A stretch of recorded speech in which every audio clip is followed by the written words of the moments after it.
Today, I have the pleasure of sharing with you someone whom I call a friend. Yet, I've actually never met him. Jon Acuff is a writer, a speaker, and someone people turn to when they're trying to make sense of their work and their lives. He's a New York Times best-selling author, has reached millions of people, and built a career around encouragement. But what I'm most interested in isn't what he's accomplished. It's who he is underneath all of that. Jon grew up inside faith, humor, ambition, and expectation. And today, we're talking about what made him weird as a kid, what he learned from his parents, and how he's navigated having a voice that so many people turn to. Plus, Jon is one of the kindest and most generous and authentic men I have had the pleasure of knowing. This conversation isn't about answers. It's about the questions that shape a life. Let's do this.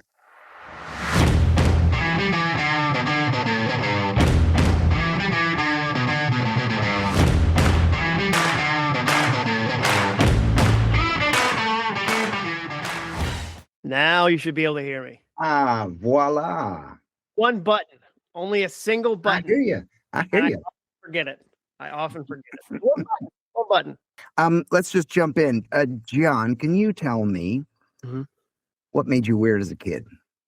What made me weird as a kid? I loved writing poetry. That not every kid liked poetry. So I remember in third grade at Doyon Elementary School, my teacher, Mrs. Harris, laminated some poems I wrote. It was an assignment, but I definitely was probably the kid in the class that really leaned into the assignment. So I would say writing and sketching were two things that weren't exactly normal in my little, North Shore town in Massachusetts. But yeah, those were that. And then I wanted to be on stage. I remember very clearly at 6 years old, I was jumping around on a playground and this couple walking by me without kids was walking by. And I thought they're going to see how cool these moves are and probably want to have their own kid. I felt very performative. That's a weird thing to think of. The stuff I'm doing on this playground is probably going to inspire them to have their own children. So I liked the stage from the get-go. That's so funny because I remember clearly when I was a kid, I wanted to be a writer. Mm-hmm. And I hated writing then. I don't know where that came from, but I wanted to be a writer. My mother worked in a university library. That's probably where it came from. I wanted to be a writer. I wanted to be an artist. I wanted to be a comedian. Yeah. And I wanted to be a daredevil. And I somehow have been able to do all of those things. Yeah. I've seen your wounds. I've seen your daredevil wounds. So, I love that yours have come true as well.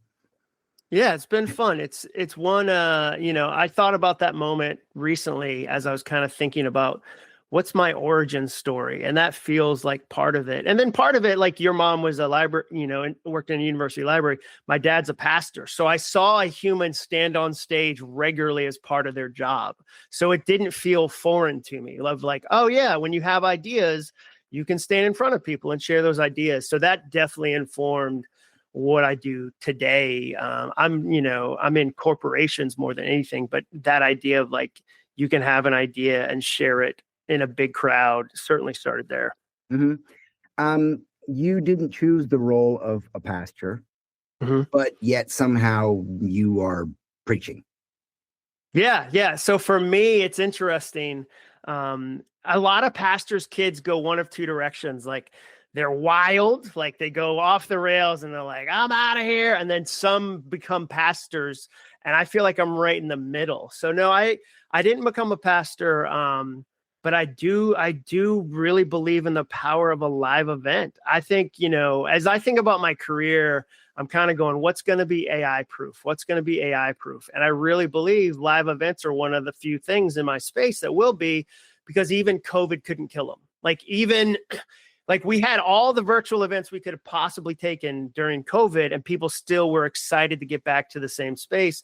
And that's why you and I agree on so many things. Like when you do a small creative event at your property, I'm like, oh, of course. Or when you do the dinner series, I'm like, of course. Like magic happens in the same room. And so for me, even though I didn't go the church route, I was like, I think there's magic that happens in the same room. I want to be part of that magic. Like it's my favorite thing in the world. I feel like it's the greatest job in the world. I'm 15 years in. I'm still like, I can't believe I get paid to do this. Like I say to people, young people, like find something you love doing so much, you do it for free. And the second step, which is often missed, is get so good at it, people pay you a lot of money. Like then you get to do it for a long time. And so I think it's that combo. So I feel super fortunate that I get to do this. Excellent. Yeah. It is completely a privilege to be on stage and live with people, and to get them to sing and to get them to dance and to get them to move the way I try to work with them. And yes, that word magic. It is crazy. It is, you know, to do a stage event is one thing, but to do the smaller events where you can really connect with people and really help them define who they are and help them direct their lives is well, stuff happens you can't plan. That's the thing. Like I think the best part of a speech is when you can tell, the audience can tell, and you know, this wasn't planned. This wasn't, I have this. So the other day I spoke to 100 hospital executives in Santa Barbara, California. And as I was driving up to the event, there was a woman in a string bikini rollerblading, like rhythmically. And I mentioned that in my talk. And I was like, Santa Barbara is like a double mint gum commercial. And like that happened because I had just seen that. And that was one of the biggest laughs because it was fresh and it was, you know, it was real. And so I think that's what one of my favorite things is like when you have the bravery to let something happen that wasn't planned, which takes skill and takes courage, but I think is well worth it. Yeah. And also with you on stage, I know it works with me and it's something that just kind of sometimes just pops out of my mouth, but I know that humor is a tool for you as well. Yeah, it's my favorite tool. It's something I'm really serious about. I really think about it. I really hone it. And like an example of that would be, and I often use it to communicate truth in an interesting way. So I'll give you an example. So I have this thing where I'm saying that the world is changing. Like it's harder for leaders now. And one of the jokes I do is 20 years ago, leaders didn't have to convince people to come to an office. They just said, hey, here is our building. This is where we work. We'll see you Monday through Friday. And now they have to do marketing campaigns where they're like, look at our coffee. We have Pony Fridays. You can ride a pony between meetings. And I realized if I added the word Shetland pony, that was funnier. And if I added the word Frisian, like that's a pony people don't know. So the best one was Shetland. And like, if I do that one and I do it like actual physical motion, and then every leader goes, oh, that's ridiculous, but I do have to convince. So like, I love figuring out like, oh, here's the right word. This is the wrong word. Here's what's gonna, like my favorite joke I'm doing right now is I do this thing where I say the hardest part of the 11th diet is the first 10 that didn't work. And that's a real true thing. And it sits with you. And then I exaggerate it by saying, if you get a Peloton, your Bowflex crawls out of the garage, and that gets a laugh. But then I go, even your Thigh Master will come out of the closet and automatically laugh. And then I go, hey, if you're younger than me, let me explain it. And I say, in the 1980s, there was a scientist named Suzanne Summers. And scientist named Suzanne Summers highlights the absurdity of the whole thing. And people lose, like, I love that kind of thing. And so I definitely use it as a tool where I'm trying to get you to believe what I'm saying, to see it like I'm exaggerating it and making it neon with humor. So you can't deny like, oh, that's right. Like that did happen to me, or he's right. This is a thing I struggle with. So yeah, it's my favorite tool. Easy. Yeah. There's a paraphrasing of a Picasso quote that that I love that says, comedy isn't truth. Comedy is a lie to illustrate the truth. That's good. Yeah. Right. Right. Good. You know, I mean, I use comedy and jokes to illustrate bigger ideas, to make them, you know, the teaspoon of sugar. Yeah. Right? Totally. What what are lessons or advice that stick with you that your parents gave you, if any? Well, I mean, I'll certainly get some from them, but I'll give you one that you gave me years later that I still think about. I put it in a book and quoted you. Like, I hired you for like an hour creative session a couple years ago because I felt really creatively stuck. And I read your books long before I had the privilege of actually becoming your friend. And so you were doing, coaching and encouragement online. And I was like, oh, I'm in, signed up, paid for it, worth every dollar. And one of the things you said to me was, I want you to practice at saying everything's always working out for me. Everything's always working out for me. And I took that to heart. And it's something that became part of our family. Like, our family says it. If I get a good parking spot, I say to my kids, like, hey, and they go, everything's always working out for me. So for me, I just want, part of why I was excited about this conversation was I'd get to tell you that. I'd get to say, hey, I'm somebody who's benefited from the creativity that James teaches. Like, I needed that encouragement. And so that's something that I take to heart, is something that you taught me. My parents, my dad, I remember one time he said, make sure you surround yourself with people whose livelihood isn't based on telling you the truth.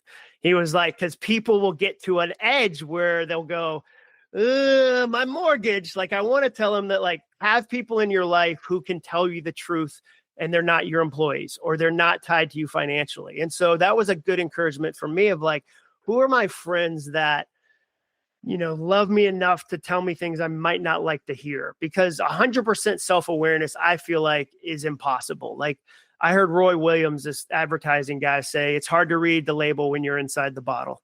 And I found that to be true in my own life. And so having friends and people in my life that can go, hey man, the way you did this, the way it came off, I don't think you meant it that way. Or, hey, you're headed down this path that looks, I don't think this is where you want to end up, kind of thing. So he really encouraged me to keep truth tellers in my life. And I really value that. And then both my parents were so encouraging. My mom's a super optimist. So if I said, hey, I think I could write a book, she's like, I think you could write 10, so she was always very, very optimistic. So if I ever needed encouragement, I knew where to go.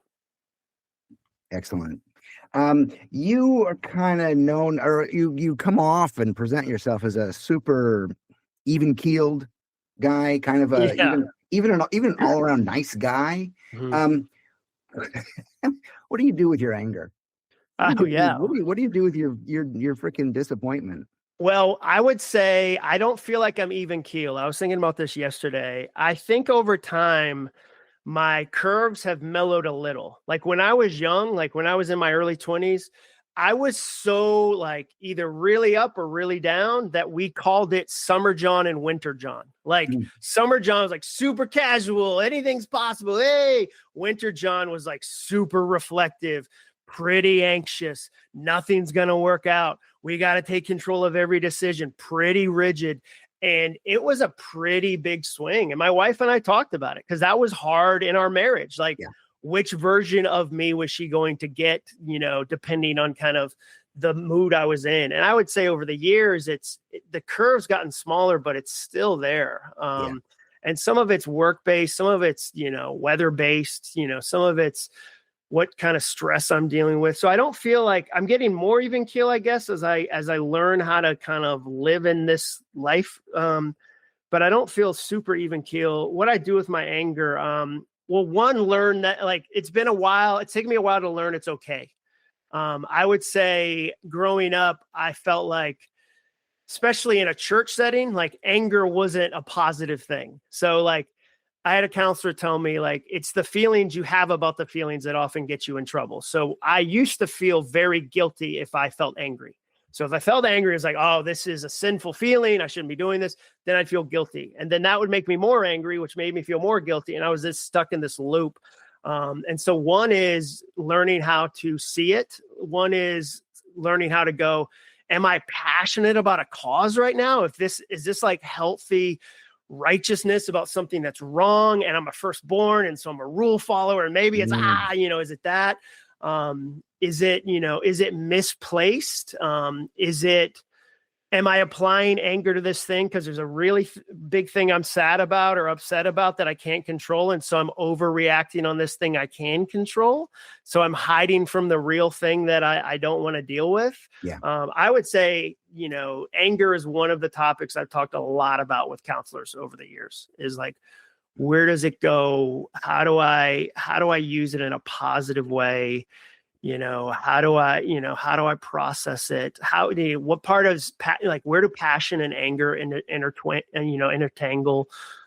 So yeah, I would say I have a lot more fear than I have anger, but sometimes the challenge for me, James, honestly, is if I've got a situation that I'm afraid of and I look at my 10 emotions or 5 feelings, whatever, I go, hey, we got something to deal with. Who wants to step up? Anger is often the only one raising his hand. He's like, I got this. Pick me. Pick me. And I'm like, oh, no. We need patience. Will patience pipe up? Hey, patience, wake up. Or and anger's like, no, me. And so in life, I've learned to kind of process that. And it's not something I would say I'm great at right now, but it feels like I didn't even know I had access to it as an acceptable emotion until I was in my 30s. Yeah. Yeah. Well, the difference is a breath, right? Yeah. The difference is, one cleansing deep breath, a moment. What do you do with your anger? Like when you've had a disappointment, something blew up, something didn't work. You're so funny you asked that. One, I totally recognize the summer, winter. Me in an airport 15 years ago was a mess. It was just like, we got to do this. We got to be there 4 hours early. We got to right. Now I'm, much more chill. I'm not super chill about airports, but so I recognize coming to that. But for me, oddly enough, I have to. I even today I sent out a quote for a commercial project, and obviously I was probably like 3 times what they wanted to pay, and they came back and they're like, another time, and I have to go, wasn't meant for me. Yeah. What did I just save myself from? Is it a version of everything's always working out for me? Sure. Right. So, well, yeah, because the lie is that was the thing that would have saved me or been the one, or correct. And you imagine this best case scenario that you just lost out on versus, we might not have been a good client relationship. Like it might not have, it might have caused more stress than the dollar. Yeah, no, I immediately, when I got the job and I was going through, it was usages and, worldwide rights and, all the haggle stuff. And in the back of my mind was, I get to take my kids to the fucking aquarium. Yeah. That's all I wanted. Yeah, totally. Speaking of kids, my 2 are super conscious of what I do for a living, and I get them involved at every point possible. Tell me the experience of working with your daughters on your book, your new playlist. What was that like? What was that? How was it? How was that? I saw that and I was like, fuck, I can't wait till I get to cheer my guys on like that. Yeah, I would say it was a huge learning experience for me, just because. So the book, Your New Playlist, wasn't part of the plan I had. I wrote a book called Soundtracks about mindset. And then parents said, hey, do you have a version for teenagers? Like my teen is struggling with their mindset. And that was my 7th book. No one had ever asked me that on the first 6 books. So I went, oh, okay. But I knew if I wrote it, it would sound like an adult trying to sound young. And so I asked my 2 daughters to help me with it. And the eye-opening thing would be, I would kind of frame out a chapter and I'd go, hey, here are the 5 things teenagers are stressed about. And they would go, no, we're not, no, we're not, no, we're not, no, we're not. And there's 4 others you didn't even mention. Beauty. And so that was for me like, oh, so I got this kind of peek into their world. And then I got to watch them be brave. I mean, the book opens up with my youngest daughter getting cut from the lacrosse team, which she got a text and the coach was very kind about it. But it was a devastating moment for a sophomore girl in high school. And that was part of her identity and all that. But I got to watch her be brave to go. And she suggested putting it in like, hey, I think other kids are going to go through some form of this. Why don't we put that in there? And so I kind of got to watch them. I would say where there were times where if I could do it again, I would have pulled back a little. There's things we throw our kids into that I go, oh man, that's a challenging thing. So like an example would be our second book. They recorded both audiobooks, and the second one, we had to finish it because we had this window in the studio on the last day of high school for my youngest daughter. And so now I would go, man, that was unfair to her. It's the last day. You're running really excited. It's the end of high school. Like, whoa, what a transition. And she has to leave that and come right to the audio studio and do a difficult thing, which is read an audiobook out loud. And so I would have changed that, but I did get to watch her sister in that moment go, hey, I'll take these 3 chapters. You chill out. You kind of get yourself centered, and then you can jump in. And so I got to watch her take care of her sister that way. But yeah, it's a fun experience, and it taught me a lot about them, and what they're capable of, and how they think, and how they think differently than me. And the dad jokes that they would be like, "This is a terrible joke. Don't put that in the book." Like nobody says things that way, Dad. So they were good. They were good editors. Excellent. You give me something to look forward to. And I mean, I've got 2 amazing kids. I'm really looking forward to collaborating with them. And, so one writer to another. Mm-hmm. As one writer to another, you are a prolific mofo, to the point of being annoying. Oh, that's funny. That's the professional jealousy. Sure. There's something I talk about when I'm writing or when I'm coaching, or I've put it in books before, and it's I call it the world's most boring secret weapon. It's scheduling and organization. Yeah.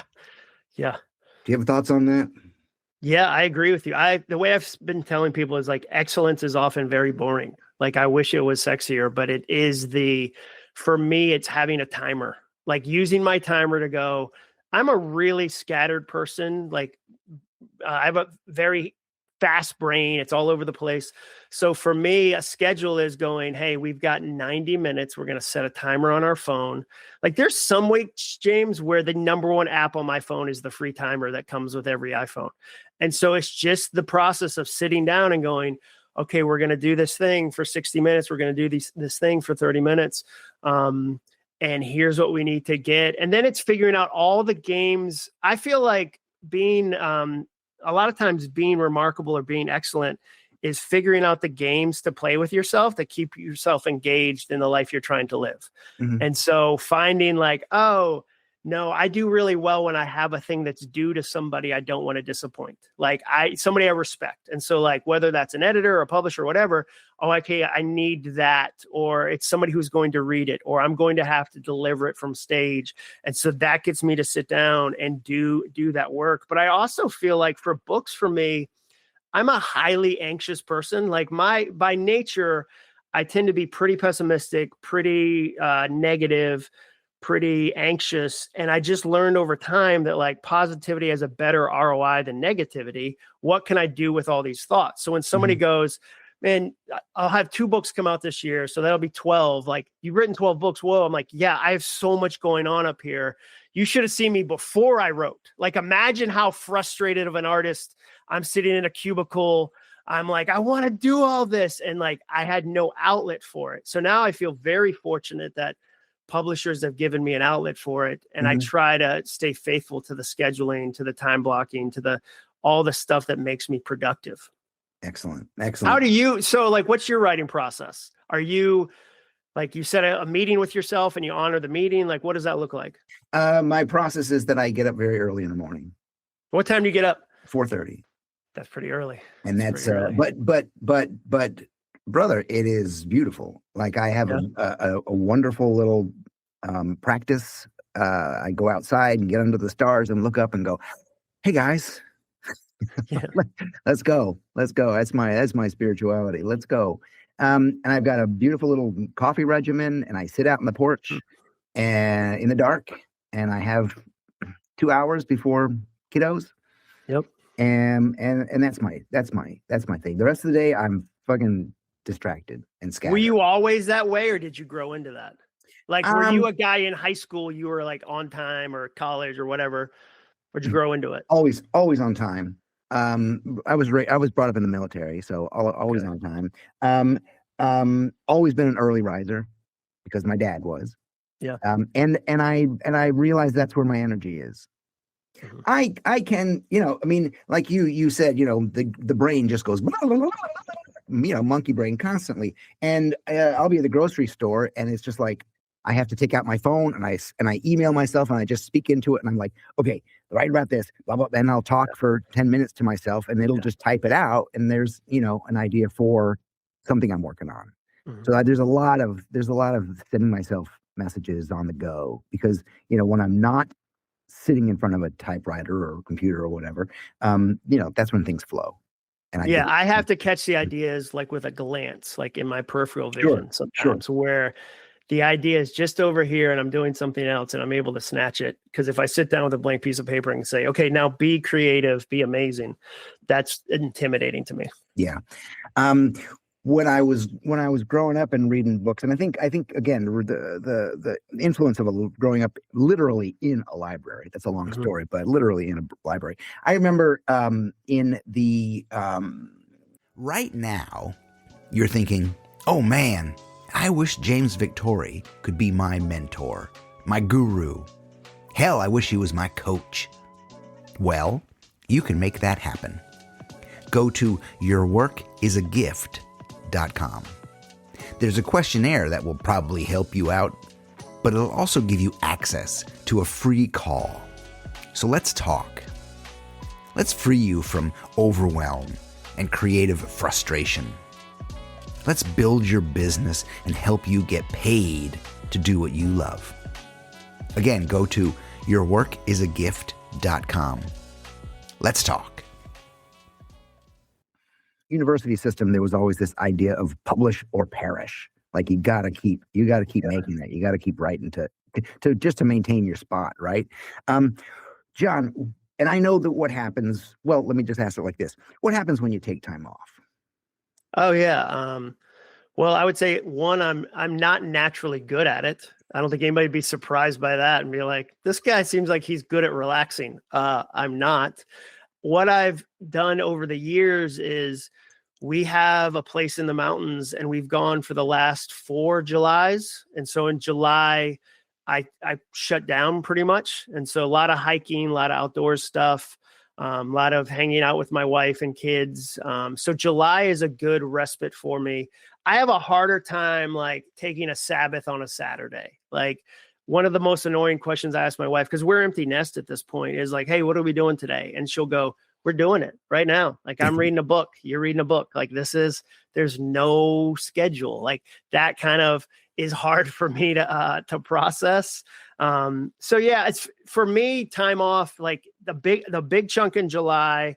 And then it's just like, I have to not have my phone with me. Like even time off at quote unquote night, I have to leave my phone in the living room downstairs, because if it comes into my bedroom, I'm going to stay up later than I intend to. And I'm not going to read, and I'm not going to go to bed refreshed. I'm going to go to bed like agitated from Instagram. And so I'm just learning, but I would say, yeah, it's not, I've had a number of people I really respect be like, you've got to find value in doing it. And, so I'm trying to do stuff like I'm sketching more right now.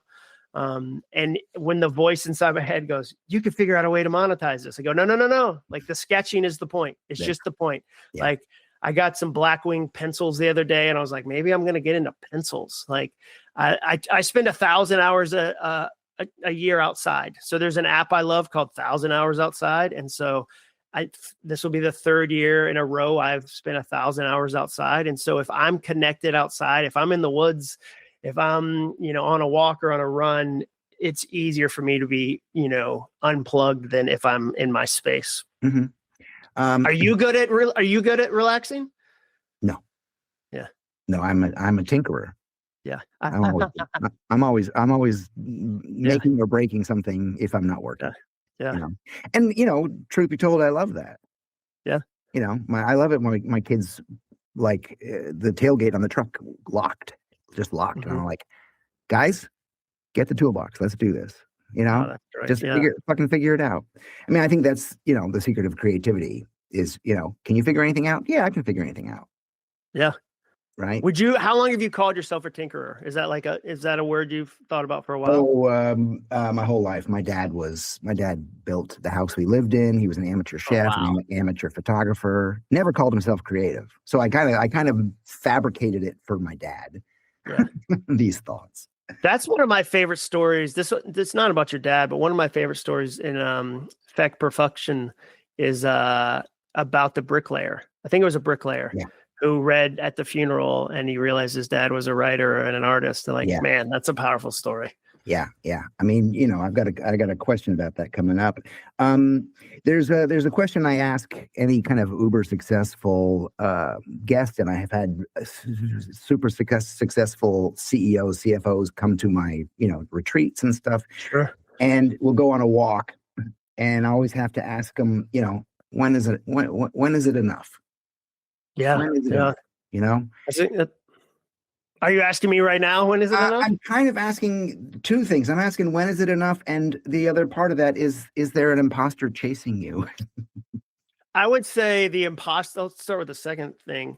The imposter I've recognized recently is, I don't want to be like pre-mid-30s me. Like I had a pretty bad career. I was kind of all over the place. I didn't understand myself. I didn't have a writing voice yet. I was really frustrated. And sometimes I find myself competing against that person. Like I don't want to go back to that person. And I've had a counselor say to me flat out, that person doesn't exist anymore. You couldn't even be that person if you wanted to. Like you have too many friends, you have too many community, like you're plugged in, like you're healthy. Like, so I would say the imposter I don't feel like you're not a real writer kind of imposter. I feel like the me that I kind of sometimes will look back in the rearview mirror and go, oh, I didn't like that version of me. I don't want to become that version of me again. So I've got to stay a couple steps ahead. I'm not in a healthy place when I'm looking in the rearview mirror a lot and competing with some other version of me. When is enough? I don't know. I don't think it's a number, meaning like I get a certain number in the bank. Like, I don't think it's a certain number of books written. Like I realize I sold more than 1 million books, and I hate to break it to anyone. Like that didn't do it. Like that wasn't like, oh, now I'm whole or now I'm, so I don't feel like it's accomplishment based. I really feel like now that I'm in my 50s, I'm like, how am I stewarding the gift I have? Like, how am I stewarding that? Meaning like, how am I, being generous with it? How am I sharing it? How am I keeping it sharp? Like it's not a super measurable goal, but I love being exhausted, but elated. Like it's like where I feel spent in the best possible way. And it's so silly, but I remember the first time I physically felt it. I had played ultimate frisbee for the first time when I was in college, and I thought, I can throw a frisbee. This is going to be easy. It's a bunch of hippies. And I threw up. Like it's so much running. And I remember being covered in mud, driving back to campus in my friend's beat up car. And I had just given everything. And I felt this sense of I'm exhausted, but I'm elated. I love when I find work that I believe in, that I think can really help people, and I spend myself on it in a way that leaves me exhausted and elated. That's the feeling I feel like I'm chasing more and more versus it has to be this number. It has to do this thing. Cause I get down a bad path when I'm chasing a specific number. Cool. A lot of let me throw it back to you. What's enough? Like if somebody says what's enough? How do you answer that question? Or how do you define that? Interesting. I think I'm on a search. I'm on a search. I tell people are like, oh, James, your handwriting is low. I'm like, oh, it's mine. I'm constantly seeking new ways. Or in writing, I'm constantly like, oh my God, this sounds like my voice. But I'm constantly seeking what I'm really capable of. And it's not like running away. It's not like dissatisfaction. It's literally, I know there's more in the gas tank and I want to find it. Yeah, I feel the same way. Somebody asked me like, why don't you just enjoy the success you've already had? Why do you keep doing it? And I wanted to say like, ask a bird why it flies. Cause it's a bird. Like what, like this is the thing I feel. And then I would say the search for me, like I'm a Christian. So there's like, I like to find things and go, why do I believe that? So I saw a guy in a shirt and it said, God's in a good mood. And I was like, oh, I don't know if I always believe that. So let me go explore that. Or like, hey, what does it look like? Like you have young children. I know I want my kids to come back when they don't have to. Like that's a fun goal to think about. So like, I want to be the kind of house where they want to bring people back to. We want to, part of the reason we bought a mountain house was like, we want to establish a place where they go, I grew up going to the mountains. Like, and I want to have a deep, long lasting relationship. I'm more now like, I want to do this long-term sustainable. So even exercise, I'm like, I have friends that do like 50-mile runs in the woods. And my wife is always like, you don't have that many demons. Like you've worked a lot on them, you know? And so like, I want to be able to run until I'm in my mid 80s. So I'm no longer kind of as a young man's pursuit going, I've got to go this hard. It's more like, hey, how do I stay healthy over a long-term period of time? Because I want to be connected to my kids and my wife. And so that, you know, for me, that feels good. How old are you, James? 64. Get out of here, dude. Get out of here. Do people tell you that all the time when they find out your age? Yeah. Dude, that's crazy to me. That is, I thought you were going to say 56. That is crazy to me. In the best shape of my life. Don't you feel like you're just getting started in a lot of ways? Yeah. Yeah. Dude. And, you know, and I crush it at the gym more than the 40-year-olds. So, dude, you know, I love that. I'm doing okay. So good, dude. So good. This is why it's fun to talk to you. Most of your books, as I see it, I think you might agree with me, are about perspective shift or mindset. Yeah. And it taps into something that, dare I say, boils my balls, the dissatisfaction with this modern life.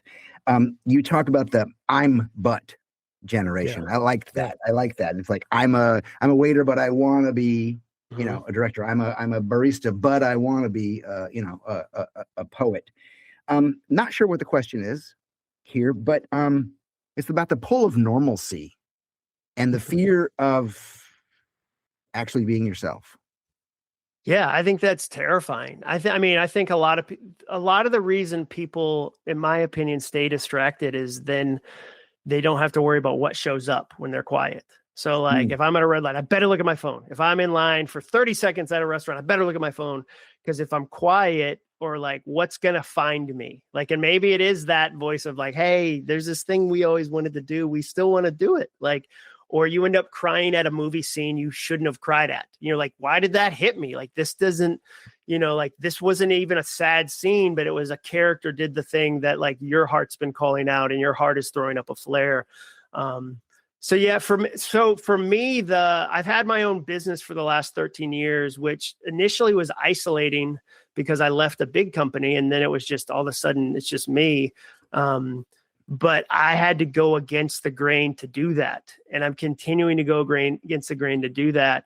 But for me, in situations like that, the more I can focus on the joy I get versus the feeling of not being normal, like being myself and leaning into that, the easier it is to not be normal. But I would say to you, James, like where I struggle with it is saying like, okay, what's my authentic voice? Because my first drafts, often my wife will read them and go, I don't know who wrote this, but it wasn't you. Yeah. And it takes me a while to I almost have to sneak up on it. Like, and she sometimes has to kind of like push me a little bit and go like, this is boring. Like, why are you writing so safe? Like, this isn't, you say way funnier things around the house, but then I sit down and I'm like, no, I got to be a serious author. This is the, and so I would even say that with social media, I find that sometimes like some of my social media, I'm like, man, that was so boring. It was so safe.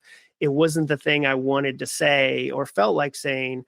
I feel like when people go find your voice, I don't think it's a one-time thing. For me, it's often every hour. I'm giving it away and then I'm pulling it back. I'm giving it away and I'm pulling it back. That's something as a writer, I think that I do struggle with. Yeah. Excellent. If you could fix that in this podcast, that'd be great, James. If you go ahead and change that as a wise creative guru. If you give me like a short, pithy statement, that would be helpful. That would be. John, you're enough. Get over it. There you go. There you go. See, Jay, and then your cool signature. Nice. Too much thinking. Dude. Too much thinking. Yeah. No, not me. Too much thinking? Hell no. Yeah. Imagine. Your newest book, Procrastination Proof, Never Get Stuck Again. What role does perfectionism play in that? A huge one. It's one of the reasons that'll stop you from ever starting. The belief that it won't be as good as you want it to be. And the reality is that's true. Like one of the soundtracks I tell people all the time is be brave enough to be bad at something new. Be brave enough to be bad at something new, because we have, especially perfectionists, have this belief they'll be amazing right out of the gate. And I saw this in COVID all the time. I'd have young moms tell me, oh, I'm terrible at virtual schooling. I'm terrible at homeschooling. I go, yeah, you probably suck at hang gliding too. And they'd go, what? I'm like, you've never hang glided. Like you've never virtual schooled. And the worst time to learn a new skill is during a global pandemic. So for me, perfectionism is a big part of it. And I would say like I write the books about topics I struggle with. So what often my writing process is, I find something I want to tweak in my life, like maybe not fix, let's not be crazy. Like I want to tweak it. I want to get better at it. And I go, oh, let me see if I can actually do that. And then if it works, then I go see, do other people have this thing too? And then I create a book out of it and test it and all the stuff. But like perfectionism, same thing. Procrastination, I wrote overthinking because I'm an overthinker. I don't know about you. I like books when the author is in the book. Yeah. Like I like to see, I've read books where like, man, it was topical and I didn't feel like he or she had skin in the game, or it felt like they had solved this and had only been winning for the last 20 years. I'd much rather go like, oh man, here's where I'm struggling with this perfectionism. I'm trying to grow my business right now, for instance, and my perfectionism is like going crazy because to grow a business involves other people and you have to open your hands and you have to be. And then the other thing, dude, the thing I'm really struggling at is admitting what I want. Like admitting what I want and going, this is what I want to happen, or this is the dream. Man, that's a hard, because it's just been me and my assistant for 10 years. And now it's me and my assistant and a number of other people. And I can see perfectionism. That dragon has woken up in the last 18 months. Yeah. Yeah. I never realized I was a closet perfectionist until I wrote Effect Perfection. But it's been extremely freeing to let that bullshit go. Does it come back up ever? Does it always? It try to? Yeah. Oh yeah. And I laugh now. I just go. Yeah. See, I wouldn't have labeled you a perfectionist either because you're so productive.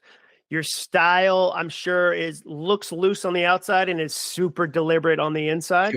Sure. Sure. And I try not to do 3, 4, 5, 6, 7 different, versions of, because every version past the first, I'm judging. Ah, that's good, dude. Right? That's I'm good, judging, yeah. I'm comparing it. I'm seeking, and it's like, get over it.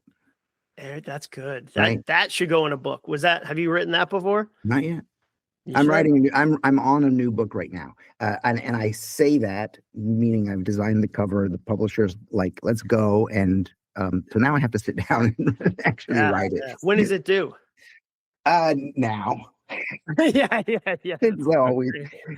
I got to work with them and set a new deadline, because without deadlines, nothing happens. Yeah, totally. I was looking at your Instagram, and I found something that I really dug. And you're walking and chatting, which I really love. These kind of, hey, I had a thought moments that you do. And you said, everybody says they're doing the best they can. Yeah. And you reply and you say, everybody's doing the best they think they can. Right? Are you, John, doing the best you can? No, I don't think so. And the reason I'd say that is I have, like, the president of my company he'll pull even better out of me. So an example, here's a silly example. So a couple months ago, I spoke at a software company in Orlando, standing ovation. And I don't get a ton of standing ovations just because my speeches aren't structured where the end is like, and then I saved the puppy and I walk off stage. We go, the puppy from the start got saved at the end. Which is not how I structure my speeches. But I got a standing ovation. We're at the airport half an hour later. And he goes, hey, there's 3 things I think you can do better. And my initial ego kind of like dark side was like, what are you even talking about? I got a standing ovation. This is the best ever. But fortunately, I listened to him because I trust him. And he was right. He was like, hey, this one section you really rushed. Like, hey, I think you have too much content in this section.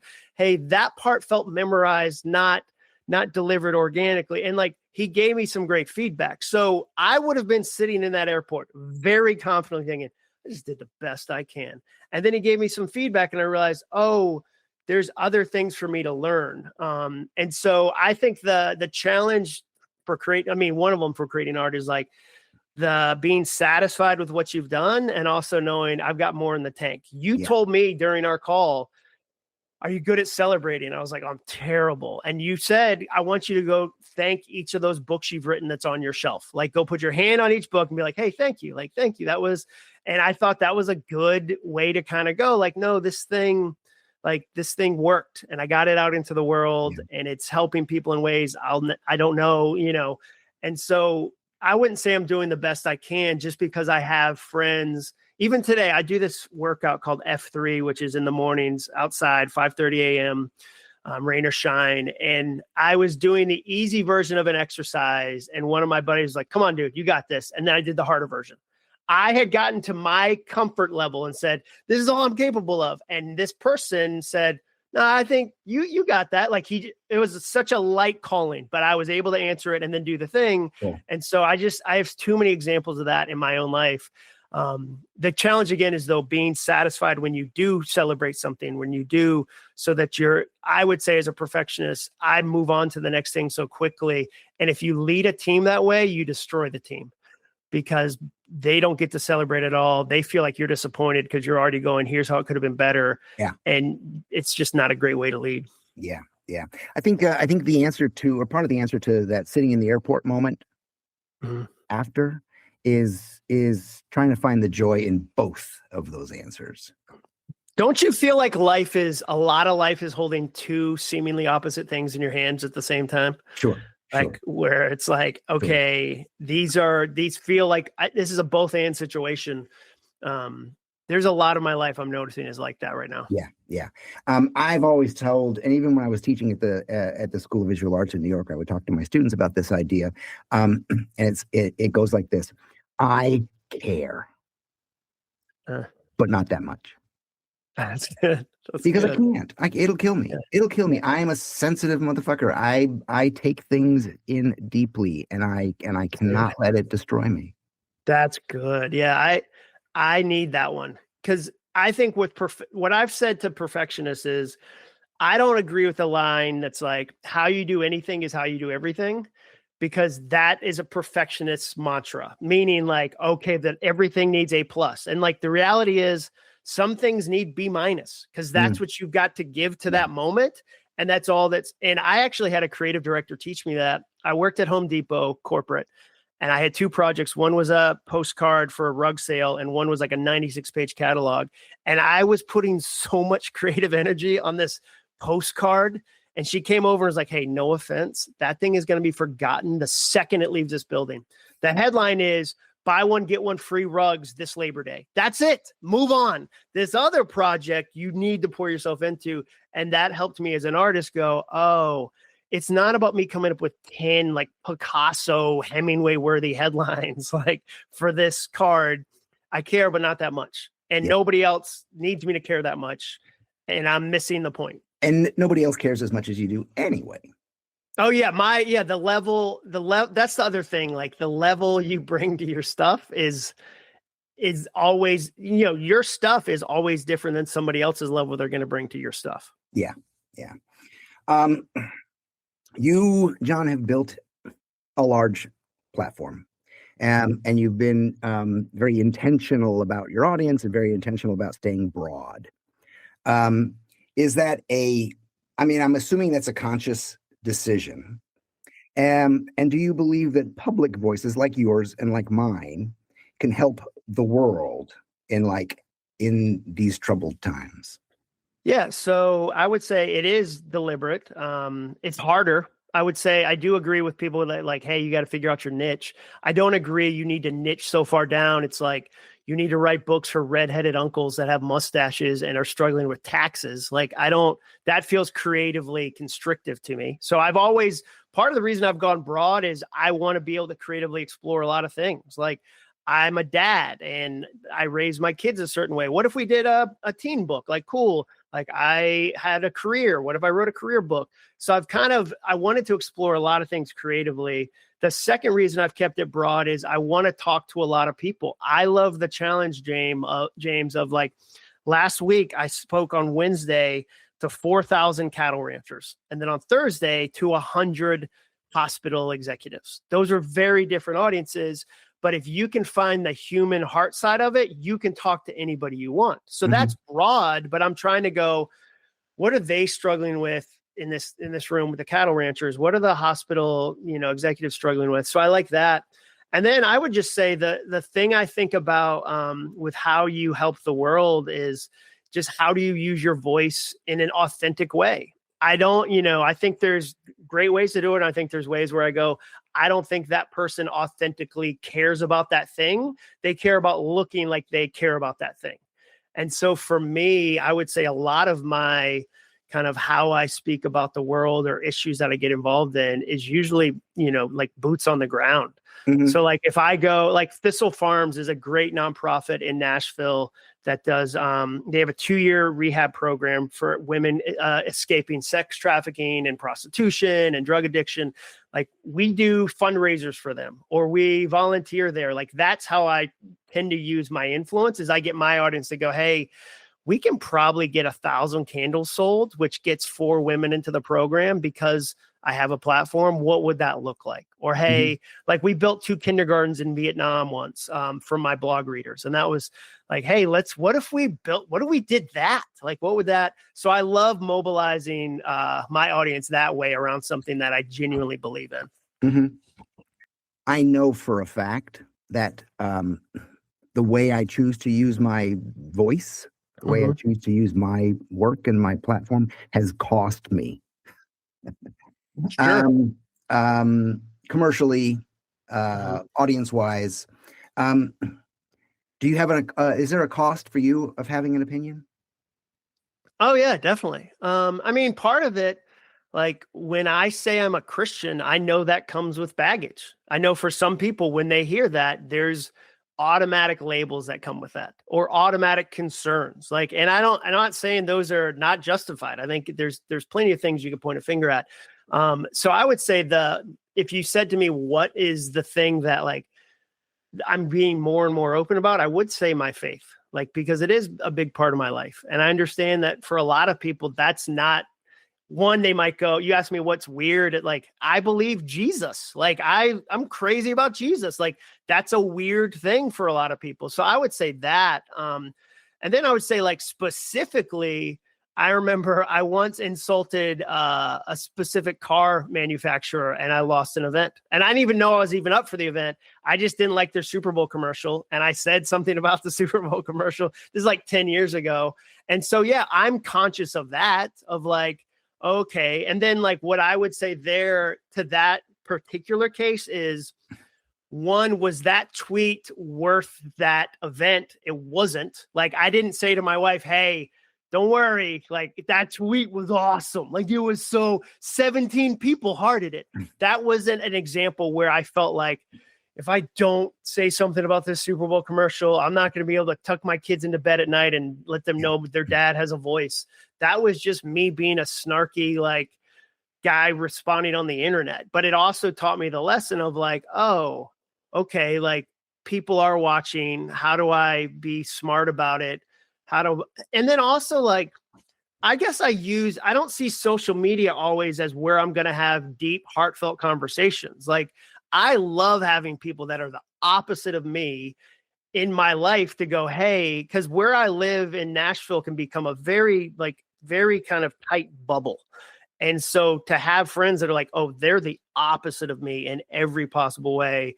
And here's what they believe, and here's why they believe it. I think one of the worst parts of the internet is it flatten people into ideas, not individuals. Mm-hmm. So you'll see people go, well, I hate that type of person. You go, what about Mark, your neighbor? And you go, oh yeah, Mark's great. He borrowed my lawnmower the other day. And you're like, well, Mark is that type of person. Like, no. So for me on the internet, I don't ask the internet to be the place where I get to have those heartfelt things. And I ask offline to be like, oh yeah, this is where I stay honest about what I'm being challenged on. Cool. Thank you. Last question, Jon. Describe to me a beautiful future. For me or for the world, or doesn't matter. Beautiful future. Yeah, beautiful future. I mean, the one I think about is like, man, I would love to get to know some grandkids. Like, I'll never put that pressure on my own kids, but like, man, I would love to see them happily married, in stable relationships, in jobs that are, challenge them and encourage them, in cities that I don't live too far away from. For me, that I would say that's one of the things that I push back on hustle culture. I think there's a lot of hustle culture that's like, you got to do this instead of kids. And man, having kids is the deepest joy. It's the deepest heartbreak too, because the older they get, the less control you have. Or I'll just tell you, like, cause I'm a little ahead.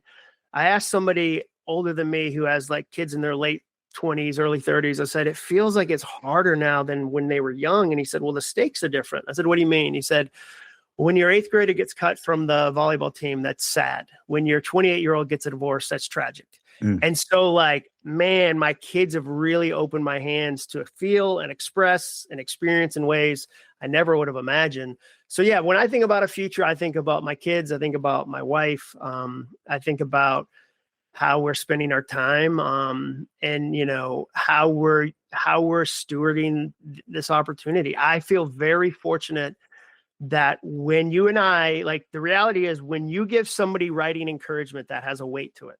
When I give somebody writing encouragement, that has a weight to it. So I have on my wall a message from Stephen Pressfield, probably 14 years ago, where I sent him a book to endorse, and he wrote the kindest thing back. Like, it gave me like 3 years of runway of hope, that maybe I could be a writer. And so now I'm like, man, I get to do that because people look at me and go, you've done this thing. Like, your words have a different weight. I look at the future and I go, what would that look like? What does it look like, for James to have a CEO that comes in and doesn't know they're really an artist, and you get to speak that into, like, that's powerful, dude. And that you can't really put a price on that. Yeah. Jon, thank you for a beautiful conversation. Yeah, you're the best, dude. You're the best. I feel so encouraged when we get to talk. And it's been too long since you've been on my podcast. So if you're ever in Nashville, we have a studio now. This is an open invitation. I'd love to we'd be in the same room. I think it's possible. Cool. I'd love to have you in the studio. Cool. Well, I'll let you know. Awesome. Thanks, James. Thank you very much.